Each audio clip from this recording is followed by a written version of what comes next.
প্রচুর গরম পড়েছে, গরমের দিনে গরম পড়বে স্বাভাবিক। শীতের দিনে স্নান করতে চায় না, আর এখন গরমের দিনে দেন বালতি ভিতরে ডুবে রয়েছে, বের হতে চায় না, এতটাই গরম পড়েছে।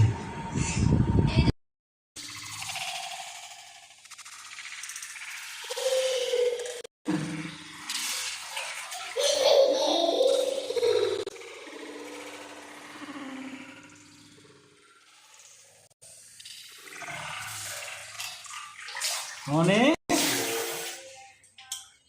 স্নান হয়েছে, চলে আসো।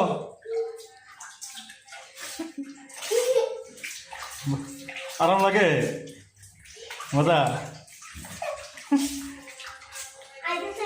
না?